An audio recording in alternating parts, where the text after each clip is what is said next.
Again आप सभी लोगों का बहुत बहुत स्वागत इस वीडियो लेक्चर सीरीज के थर्ड पार्ट में। दोस्तों इस वीडियो लेक्चर सीरीज में आप आगे देखने जा रहे हैं कि किस तरीके से अब हम देखने की ये कोशिश करेंगे कि हमने देखा था कि वर्ण व्यवस्था के हिसाब से काम को पहले से ही सेट कर रखा था कि कौन सी वर्ण व्यवस्था किस तरीके के काम को करेगी। एग्जाम्पल के लिए आप लोगों ने सुना था कि भाई जो वैश्य कैटेगरी के होंगे वो व्यापार करेंगे, जो क्षत्रिय कैटेगरी के होंगे वो सेना में भर्ती होंगे, ये राजा बनेंगे। उसके बाद जो आपके कहते हैं ब्राह्मण होते हैं वो दीक्षा लेंगे, दीक्षा देंगे, शिक्षा लेंगे, शिक्षा देंगे।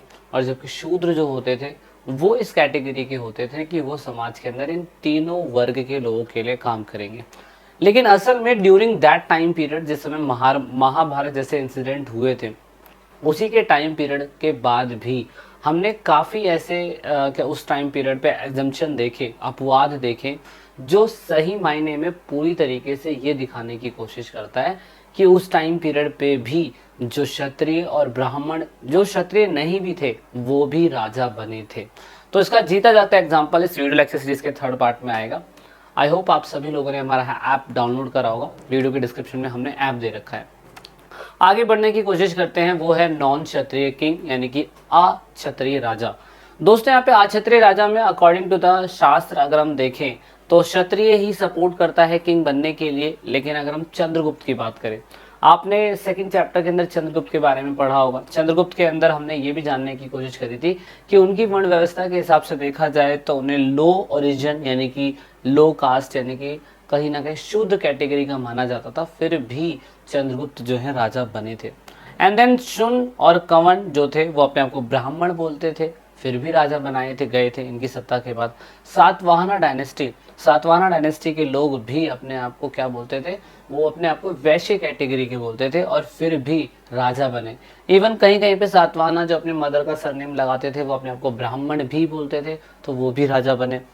उसके बाद बहुत ऐसे भी राजा बने जो भारत के बाहर के हिस्सों से आए थे भारत के अंदर, और फिर भी राजा बनाए गए थे, जिन्हें उस टाइम पीरियड पे हम अलग कैटेगरी में रखते हैं। जैसे कि एग्जांपल के लिए शाक के जो राजा थे उन्हें हम ब्राह्मण भी नहीं बोलेंगे, क्षत्रिय भी नहीं बोलेंगे, शूद्र भी नहीं बोलेंगे, वैश्य भी नहीं बोलेंगे।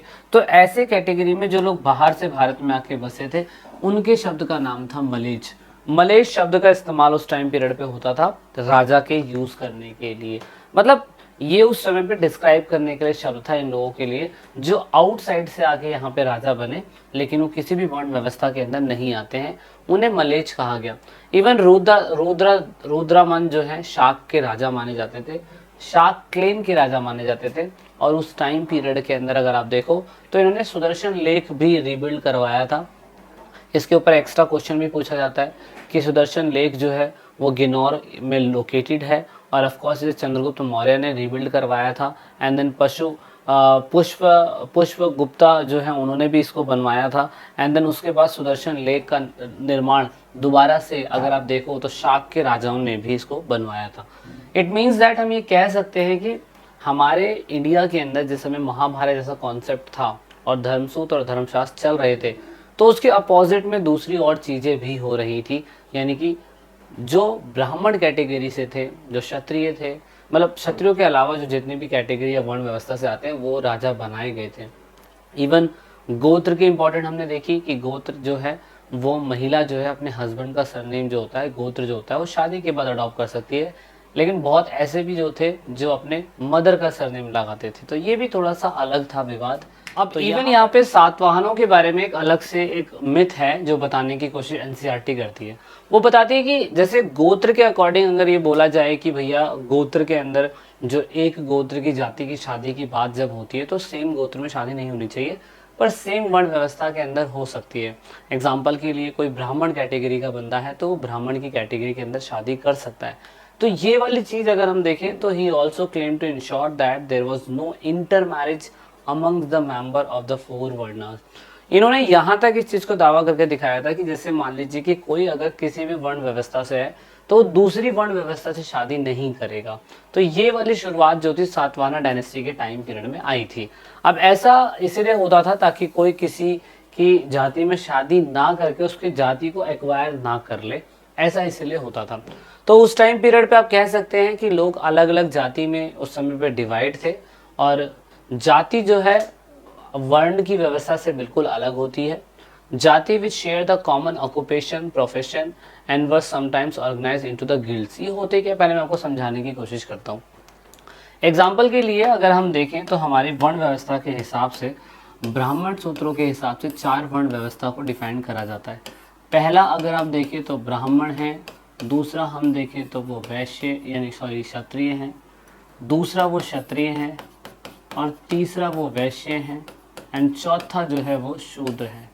अब ऐसी कैटेगरी के अंदर जो कोई भी इस वर्ण व्यवस्था के अंदर नहीं आता है तो उसको हम एक जाति में बांट देते हैं, और जाति के बाद इन्हीं की उपजातियां भी बननी चालू हो जाती है।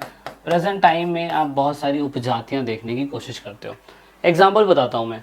मान लीजिए कि कोई बंदा जंगलों के अंदर रहता था और जंगलों की वर्ण व्यवस्था जो है वो किसी भी व्यवस्था के अंदर नहीं आएगी, तो जंगलों में काम करने वाले जो लकड़हारे होंगे उन्हें हम एक तरीके से बढ़ई की कैटेगरी में डाल देंगे। तो बढ़ई एक अलग से जाति बन जाएगी, और फिर बढ़ई के अंदर फिर अलग अलग सरनेम जो है वो आने चालू हो जाएंगे। तो ऐसा ही अगर हम देखें तो सोशल कैटेगरी के हिसाब से जो जाति है वो एक ऐसी सामाजिक श्रेणी है जो किसी भी वर्ण व्यवस्था के अंदर नहीं आ रही थी। एग्जाम्पल के लिए, वर्ण व्यवस्था जो है फिक्स है। अगर आप शूद्र हैं तो आप जिंदगी भर शूद्र बने रहेंगे, लेकिन जाति जो होती है, जाति कॉमन ऑक्यूपेशन को शेयर करके रखती है, इसीलिए ये थोड़ा सा डिफरेंस हमें देखने को मिलता है। वर्ण व्यवस्था से अलग हटके कुछ लोग हमें मिले, जैसे मैंने अगेन आपको कहा कि जंगलों में रहने वाले, मांस मच्छी खाने वाले, अनसिविलाइज्ड, इन सभी लोगों को अलग कैटेगरी में रखा गया था जो किसी भी वर्ण व्यवस्था के अंदर से नहीं आते थे। फॉर एग्जाम्पल के लिए एकलव्य जो हैं वो वन के अंदर ही रहते थे। द्रोणाचार्य ने उन्हें धनुष विद्या सिखाई, एकलव्य को सिखाई नहीं, हालांकि उन्होंने देख के सीखी, लेकिन रहते तो जंगल में थे ना, तो किसी वर्ण व्यवस्था से बिलोंग नहीं करते थे। दूसरी भीम है, भीम मैं कह सकता हूँ वो एक क्षत्रिय थे, इसलिए राजा बने थे, लेकिन उन्होंने हिडम्बा जो जंगल के अंदर राक्षसी थी वो किस प्रकार की जाति वर्ण व्यवस्था के अंदर आएगी, तो इनका कोई फिक्स नहीं होता था कि किस वर्ण व्यवस्था के अंदर रखे जा सकते थे। तो इस हिसाब से जाति के हिसाब से बहुत सारे ऐसे भी लोग होते थे जिनको जाति व्यवस्था के अंदर सबसे लो कैटेगरी का माना जाता था, और उनके साथ भेदभाव भी करा जाता था। बियॉन्ड द 4 वर्णा, 4 वर्णों से निम्न वर्णों की अधीनता और उच्चतर निम्न वर्णों के बीच संघर्ष। मतलब कि उस समय जिस समय ये वर्ण व्यवस्था पाई जा रही थी तो उसमें ब्राह्मण कैटेगरी के लोग अपने आप को सबसे सुपीरियर मानते थे, और सबसे लो कैटेगरी के लोग शूद्र की कैटेगरी में आते थे, और इन दोनों के बीच में एक डिफरेंस हमें देखने को मिलता था। ये बताया जाता था कि जो प्योर, शुद्ध और बिल्कुल अच्छे काम हैं वो अनुष्ठान जो है हमेशा हायर कैटेगरी के लोग ऐसे रिचुअल्स को करेंगे। जैसे एग्जाम्पल के लिए, अब राम भगवान जो थे वो क्या कहते हैं, पैर धुला रहे हैं एक ब्राह्मण व्यक्ति के, तो इट मीन्स दैट ये कृपा या काइंडनेस या मैं कह सकता हूँ प्रेजिंग टाइप एक व्यक्ति हो सकते हैं जिनकी पूजा की जा सकती है, जिनका सम्मान किया जा सकता है, क्योंकि ब्राह्मण कैटेगरी के अंदर आते हैं। पर ऐसे में जो लो कैटेगरी के होंगे उनको हमेशा अछूत माना जाएगा, अनटचेबल माना जाएगा, अनडिज़ायर माना जाएगा, और इनसे समाज के वो काम करवाए जाएंगे जो ऐसे हायर अथॉरिटी लोगों के साथ नहीं करवाए जाते थे। तो उनमें से मनुस्मृति के अकॉर्डिंग ऐसा बोला जाता था कि शूद्र की कैटेगरी के अंदर चांडाल्स आया करते थे, और जो चांडाल्स होते थे ना, ये ऐसा व्यापार या बिजनेस करते थे या ऐसा काम करते थे जो इम्प्योर, अशुद्ध माना जाता था, और अशुद्ध के हिसाब से इनको विलेज के बिल्कुल बाहर रखा जाता था। उनको उस टाइम पीरियड पे मैं कहता हूँ त्यागे हुए बर्तन का उपयोग करना पड़ता था। जो मरे हुए लोगों के शरीर के कपड़े थे वो पहनने पड़ते थे, लोहे के गहने पहनने पड़ते थे। इवन रात में वो गांव में नहीं घूम सकते हैं, और शहरों के बाहर वो नहीं जा सकते हैं, उनको किसी प्रकार की परमिशन नहीं होती थी। अब इसका जीता जागता एग्जाम्पल हमने एक जगह नहीं बहुत जगह देखा, जैसे फाजियान और जुआन जैंग, इन्होंने अपनी बुक के अंदर इस चीज़ को मेंशन करा। एग्जाम्पल के लिए फाजियांग जो हैं वो एक बुद्धिस्ट भिक्षु हैं जो बताते हैं कि अछूत जो लोग थे वो सड़कों पे अगर आते हैं तो उन्हें थाली बजाना पड़ता था ताकि कोई उनको देखकर अपवित्र ना हो जाए। दूसरा जोंग जैंग है, उन्होंने बताया कि किस तरीके से उन्हें मैले त्यागे हुए कपड़े और शहर के बाहर रहने पर मजबूर किया जाता था। तो ये एक डिफरेंट सोशल कैटेगरीज है जो समाज के अंदर वर्ण व्यवस्था होने की वजह से हमें देखने को मिली थी। और यही सेम चीज़ दोस्तों महाभारत जैसे कॉन्सेप्ट में भी हमें देखने को मिला था कि कर्ण के साथ किस प्रकार से भेदभाव करा जा रहा था। तो उधर से भी आप एग्जाम्पल ले सकते हैं। दूसरी बात, आप जो भी आपकी वर्ण व्यवस्था है, आप जिस भी वर्ण व्यवस्था के अंदर पैदा होते हो, तो उसके हिसाब से आपको प्रॉपर्टी रखने का भी हक होता है। एग्जाम्पल के लिए gender access to the property, अगर आप देखो तो मेल और फीमेल की बात करी जाए तो यहाँ पर जो मेल होता था वो पैटर्नली व्यवस्था के अकॉर्डिंग बहुत सारी प्रॉपर्टी को एक्वायर कर सकता था। इवन प्रेजेंट टाइम पे भी लड़कियों को प्रॉपर्टी नहीं दी जाती अगर आप नोटिस करो तो। लेकिन उसी के अपोजिट में लड़कियां जो होती हैं उनको ज़मीन का हिस्सा नहीं मिलता था, ज़्यादातर भाइयों को ही ज़मीन का हिस्सा मिलता था।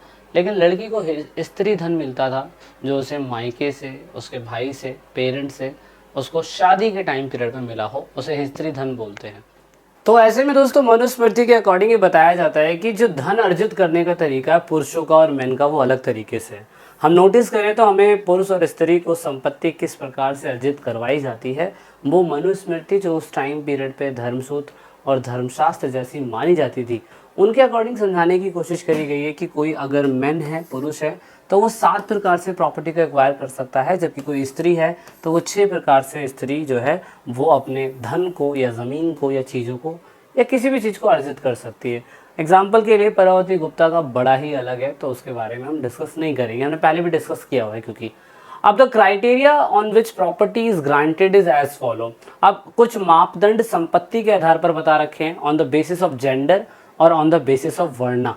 मतलब कि अगर हम देखें संपत्ति किस तरीके से अर्जित कोई कर सकता है वो है जेंडर के हिसाब से। तो पहले वर्णा के हिसाब से बता रखा है, तो वर्णा के हिसाब से बताया हुआ है कि जो आपके ब्राह्मण होते हैं according to the Brahmanical texts the occupation prescribed the Shudra was सर्विट्यूट।